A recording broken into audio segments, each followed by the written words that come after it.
Paramagnetism देखते हैं। तो कुछ पैरामैग्नेटिक मटेरियल जो हैं उनको लिस्ट करते हैं। एक तो जैसे ऑक्सीजन है, ऑक्सीजन गैस, एल्युमिनियम हो गया, सोडियम है, टाइटेनियम, ठीक है, क्रोमियम, ठीक है, ये कुछ पैरामैग्नेटिक मटेरियल हैं।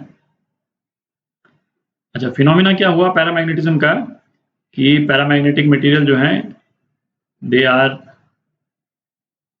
Attracted towards external magnetic field,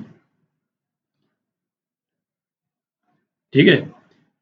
अच्छा, ये भी यहाँ पे अपन नोट कर लें कि ये फिनोमिना भी जैसे डायमैग्नेटिज्म के केस में था, है ना, एक वीक फिनोमिना है। अट्रैक्शन होता है बट वीक अट्रैक्शन है। और कितना वीक अट्रैक्शन है ये तो अपन जब मैग्नेटिक ससेप्टिबिलिटी वगैरह वो सब पैरामीटर्स देखेंगे तो उसको देख करके आइडिया लग जाएगा कि कितना वीक है। अच्छा, ये जो हम बोल रहे हैं attracted towards external magnetic field, तो हमारे कहने का मतलब ये है कि यदि कोई पैरामैग्नेटिक मटेरियल ये है तो हम एक्सटर्नल फील्ड को बेसिकली जो मैग्नेटिक नॉर्थ है किसी भी मैग्नेट का, वो हम ये प्रिज्यूम कर रहे हैं कि मैग्नेटिक नॉर्थ जो है वो मटेरियल की तरफ है, ठीक है, साउथ नहीं, मैग्नेटिक नॉर्थ। तो इसके लिए मैग्नेटिक फील्ड का डायरेक्शन ये होगा और ये जो सब्सटेंस जो है वो एक फोर्स ऑफ अट्रैक्शन फील करेगा इस तरफ, ठीक है। मतलब फील्ड का ओरिएंटेशन क्या है ये अपने दिमाग में क्लियर होना चाहिए। तो पैरामैग्नेटिक मटेरियल्स में मेन चीज क्या है कि एटम में अनपेयर्ड इलेक्ट्रॉन होता है ना, सिंगल भी हो सकता है ना, इलेक्ट्रॉन या इलेक्ट्रॉन्स होते हैं, ठीक है, एक से ज्यादा भी हो सकता है। तो इसके कारण क्या होगा कि पैरामैग्नेटिक मटेरियल के जो एटम्स हैं उनके पास में एक नेट मैग्नेटिक डाइपोल जो है वो हो जाएगा, ठीक है। और मैकेनिज्म वही है जो अपन पहले भी डिस्कस कर चुके हैं, देख लेते हैं एक बार।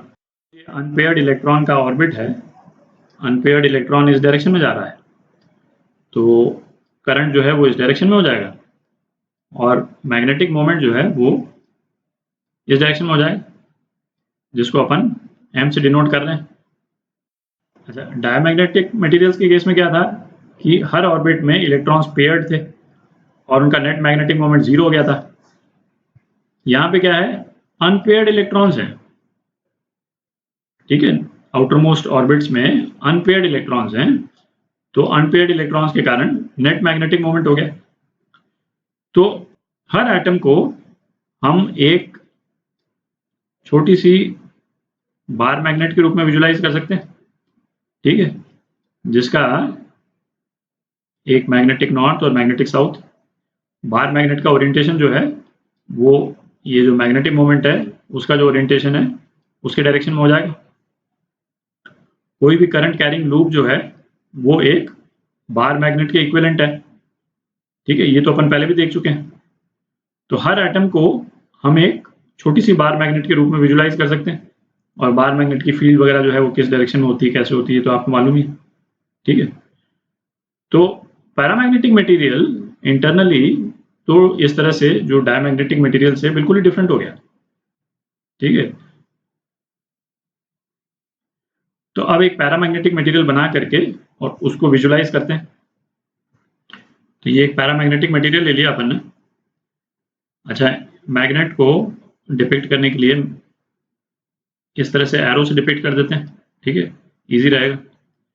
तो हर एटम जो है वो एक मैग्नेट है, एक्सेप्ट कि जब कोई एक्सटर्नल मैग्नेटिक फील्ड नहीं है तो थर्मल एजिटेशन के कारण हर एक इंडिविजुअल मैग्नेट का ओरिएंटेशन जो है वो डिफरेंट होगा, ठीक है। कोई एटम किस तरह से ओरिएंटेड है, कोई दूसरा एटम जो है वो दूसरे तरह से ओरिएंटेड है, तो इस तरह से रैंडम ओरिएंटेशन हो जाएगा, ठीक है।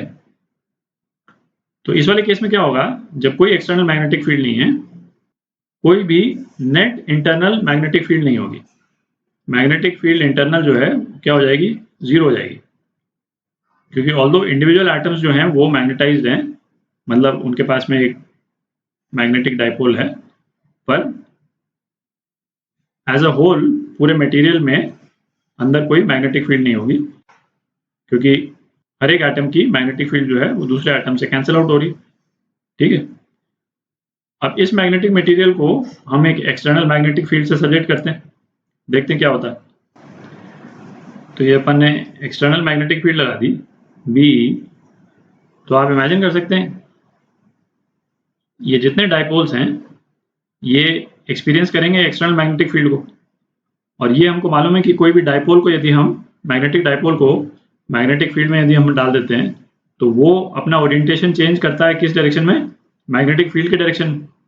ठीक है, तो चूंकि इन एटम्स के पास में थर्मल एनर्जी भी है, ठीक है, तो एग्जैक्ट कंप्लीट अलाइनमेंट तो पॉसिबल नहीं होगा, बट फिर भी रफली हर एटम का जो ओरिएंटेशन है वो है ना, एटम जो है वो कोशिश करेगा कि अलाइन जो है वो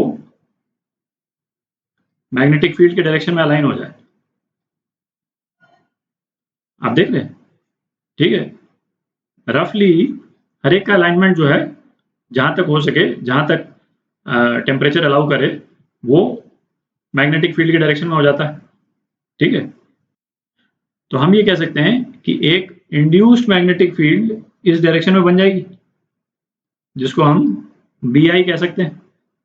ठीक, तो इस मटेरियल के अंदर दो फील्ड्स हो गई, एक तो बीई हो गई, ये है ना जो पहले से थी, और इन डाइपोल्स के ओरिएंटेशन के कारण बी आई हो गई।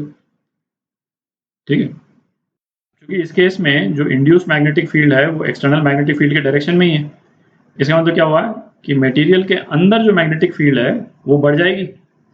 तो मैग्नेटिक फील्ड लाइंस यदि हम बनाएं मटेरियल के अंदर तो वो कुछ इस टाइप की नजर आएगी, है ना, उसको बनाते हैं एक बार। तो मैग्नेटिक इंटेंसिटी बढ़ेगी तो मैग्नेटिक फील्ड लाइंस जो है पास पास आ जाएंगी। ठीक है, ये तो अपने को मालूम है। तो मैग्नेटिक फील्ड लाइंस जो है वो कुछ इस टाइप से हो जाएंगी। मटेरियल के अंदर जो पहले 3 फील्ड लाइंस थी अब जो है ज्यादा हो जाएंगी। देख रहा है, तो ये जो अपन ने जो डिपिक्ट किया ये बेसिकली टोटल मैग्नेटिक फील्ड को डिपिक्ट किया, बीटी को, जो कि external magnetic field plus induced magnetic field का सम है। ठीक है, तो अब देखते हैं जो अलग अलग जो वेरिएबल्स अपन ने डिफाइन किए थे, ससेप्टिबिलिटी, परमिएबिलिटी, रिलेटिव परमिएबिलिटी, है ना, उनकी क्या टिपिकल वैल्यूज होती हैं पैरामैग्नेटिक मटेरियल्स के लिए। अब जो अलग अलग वेरिएबल्स हैं एक बार दोबारा लिख लेते हैं उनको, ठीक है, अपने रेफरेंस के लिए। तो टोटल मैग्नेटिक फील्ड क्या है, external field plus induced magnetic field, और इसको अपन क्या लिखते थे, म्यू नॉट एच, है ना, जहाँ पे एच जो है वो क्या है, जहाँ पे एच है मैग्नेटाइजिंग फील्ड, ठीक है, और mu not I intensity of magnetization. ठीक है, ये तो हो गया टोटल मैग्नेटिक फील्ड। और फिर अपन ने ससेप्टिबिलिटी डिफाइन की थी,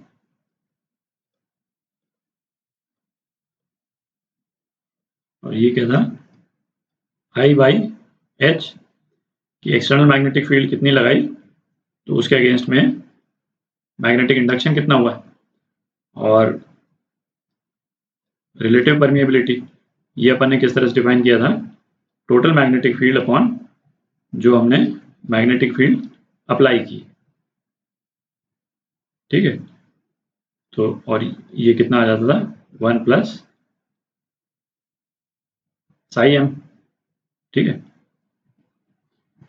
तो यहाँ पे 3 अलग अलग पैरामैग्नेटिक मटेरियल ले लिए। ठीक है, एयर है, एल्युमिनियम है, पैलेडियम है, ये भी पैरामैग्नेटिक है। तो एयर के लिए हम ससेप्टिबिलिटी यदि देखें तो ये है 3.6 इंटू 10⁻⁷। अच्छा, इसमें कोई यूनिट तो है नहीं, ठीक है, डायमेंशनलेस है ये सारी quantities.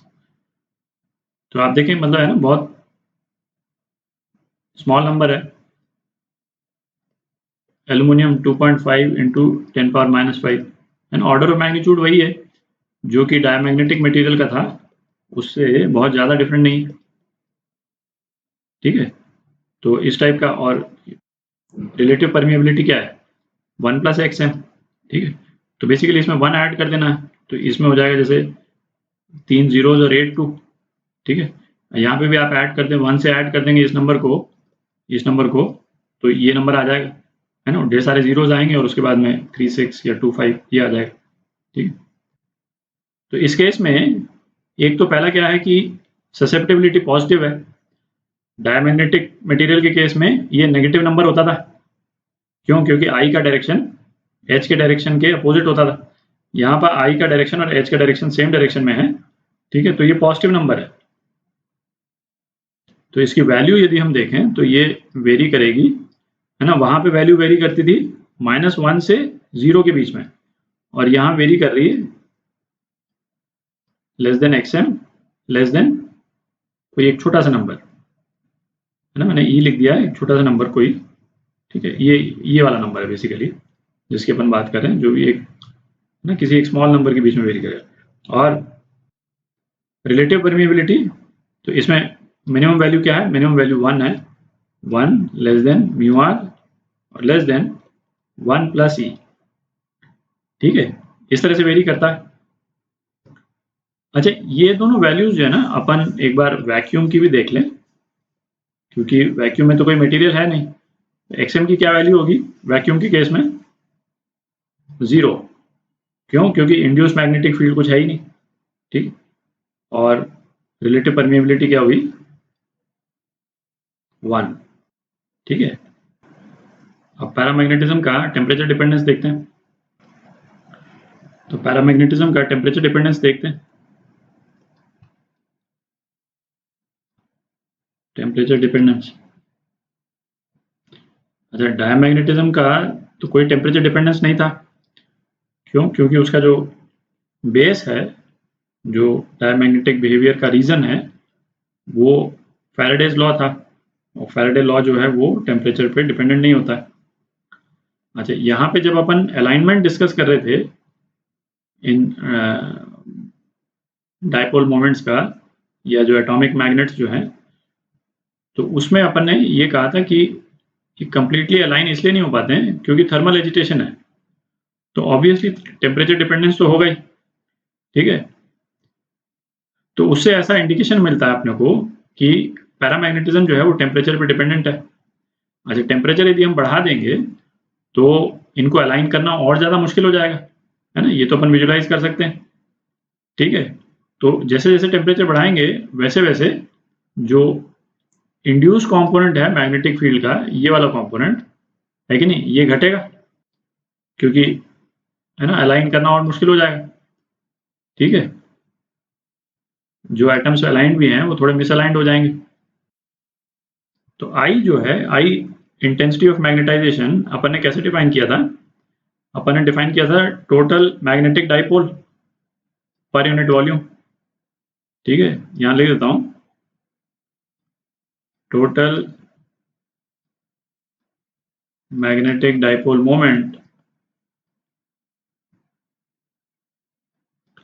Per unit volume of material, इस तरह से डिफाइन किया था अपन ने, ठीक है। और ये आई जो है वो इंड्यूस मैग्नेटिक फील्ड है, ठीक। B I mu not I के बराबर। तो इसका जब टेम्परेचर डिपेंडेंस जो देखा गया, तो देखा गया एक तो आई जो है वो प्रोपोर्शनल है एक्सटर्नल मैग्नेटिक फील्ड के, ये बी ई जो है, ठीक है, उसके प्रोपोर्शनल है। और दूसरा ये आई जो है वो टेम्परेचर से इनवर्सली प्रोपोर्शनल है, ठीक है। और ये जो कांस्टेंट ऑफ प्रोपोर्शनैलिटी है उसको हम बोलते हैं, सी से डिनोट करते हैं, C B external upon temperature, जहां पे सी को क्या बोलते हैं? क्यूरी कांस्टेंट, ठीक है। और ये जो रिलेशन है इसको हम बोलते हैं क्यूरी लॉ, ठीक है। और ये क्यूरी जो है वो एक फ्रेंच साइंटिस्ट थे, पियर क्यूरी, ठीक है। ये हम जैसे मैडम क्यूरी को ज़्यादा, मतलब मैडम क्यूरी जो इनकी वाइफ है ना, वो ज़्यादा फेमस है। तो मैडम क्यूरी, ठीक है। तो इन्होंने क्या किया था, इन्होंने रेडियम डिस्कवर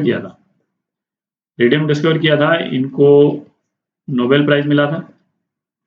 और इनके हस्बैंड पियर क्यूरी जो है ना, उन्होंने भी मतलब आप देख लें, मैं फिजिक्स में काफ़ी काम किया था और इनको भी नोबेल प्राइज मिला था, है ना, बहुत बड़ी बात है। हस्बैंड वाइफ और दोनों को नोबेल प्राइज। और इनफैक्ट मतलब इससे भी बड़ी बात यह है कि इनकी जो डॉटर थी उसको भी नोबेल प्राइज मिला हुआ है। इनकी डॉटर जो है वो इन्हीं के लैब में काम करती थी और उसने भी रेडियो एक्टिविटी पे काफ़ी काम किया था और उसको भी नोबेल प्राइज मिला था। बहुत ही ज़्यादा बड़ी बात है। तो एनीवे ये इंटरेस्टिंग फैक्ट्स हैं।